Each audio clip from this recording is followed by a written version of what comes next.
Dawn, August 30th, 1776. On the heights of Brooklyn, British scouts crawl toward the American lines, bayonets fixed, waiting for the crack of a musket. It never comes. They slip over the earthworks and find cannons staring at no one, campfires still smoking, tents still standing, and not a single soldier. The night before, 9,000 American troops were trapped here, pinned against a mile of open water by the largest expeditionary force ever sent across an ocean. Armies do not simply vanish. And yet, between midnight and morning, this one did.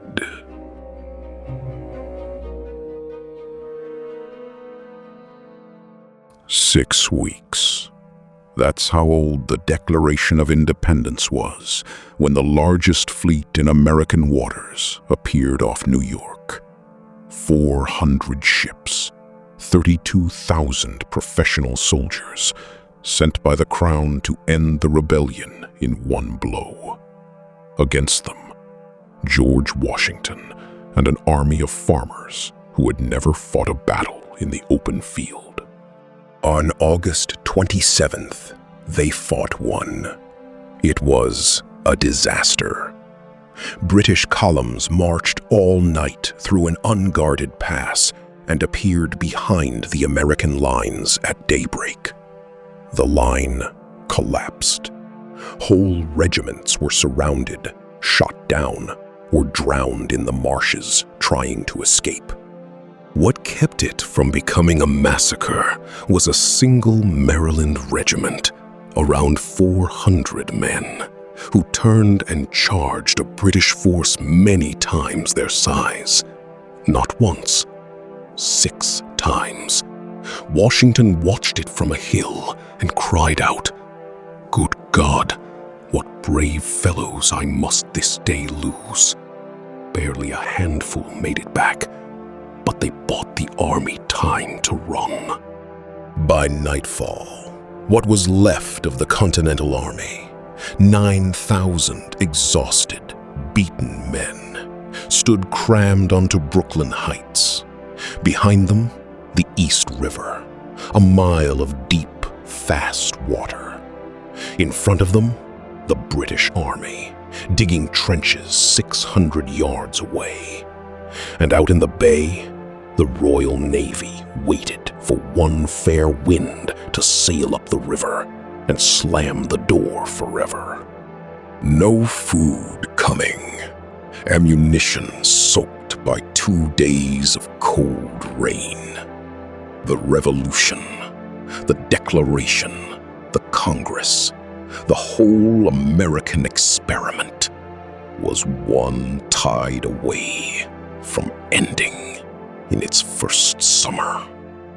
On the morning of August 29th, Washington called a council of war and proposed the one option nobody considered possible: evacuate.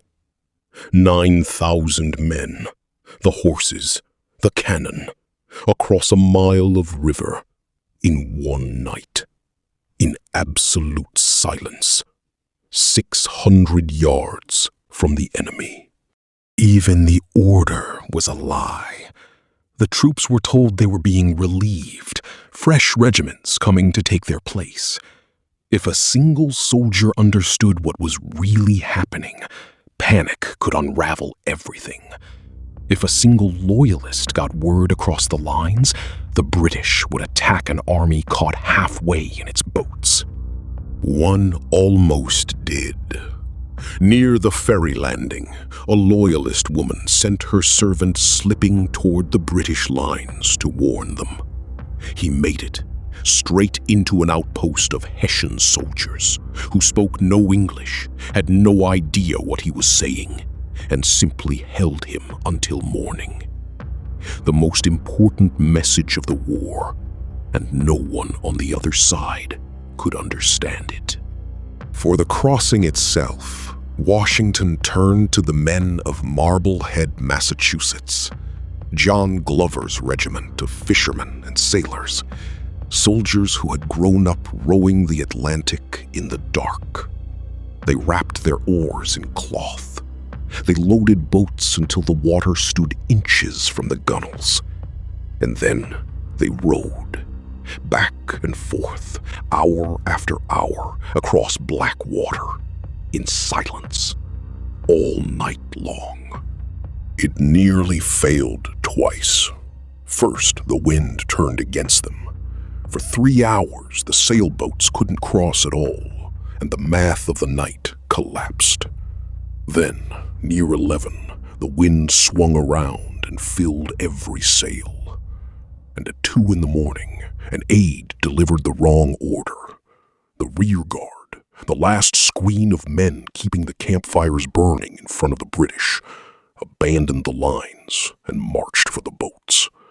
Washington met them at the landing, aghast. A dreadful mistake. They turned around, walked back into the empty works, and the British, 600 yards away, never noticed the American army had briefly ceased to exist.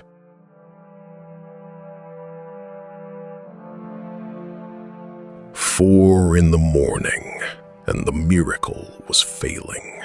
Hundreds of men still stood in lines at the ferry.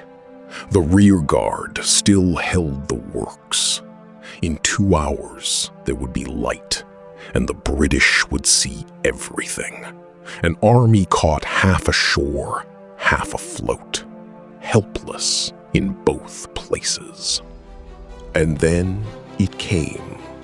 Off the river, rising with the first gray of morning, fog. Not mist. Fog so dense, one officer wrote, that you could scarcely discern a man at 6 yards distance. It settled over Brooklyn like a curtain drawn by hand. And here's the strange part. Across the river, on the Manhattan side, there was no fog at all. Clear morning. The fog stood only where the army needed to disappear. Under it, the last regiments slipped away from the trenches and down to the water.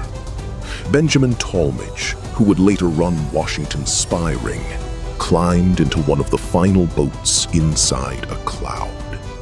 And the last man to step off the shore of Long Island, by every account, was the commander-in-chief himself. Washington had not slept in 3 days. He would not board until his army had. When the fog finally lifted, British soldiers stood on the empty heights, staring at a river. The last American boats were already out of musket range. 9,000 men, the horses, nearly all the cannon.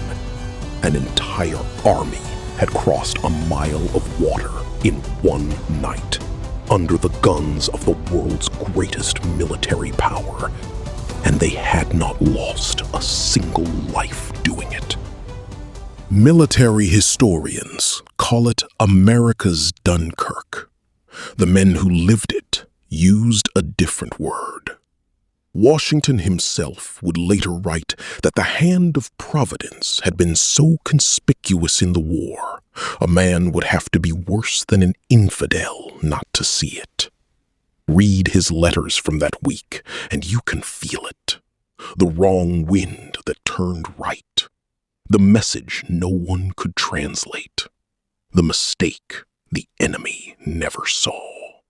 And a fog that rose on one side of a river and not the other, exactly long enough and not 1 minute more. Lose that night, and there is no army. No army, no country. The revolution didn't win at Brooklyn.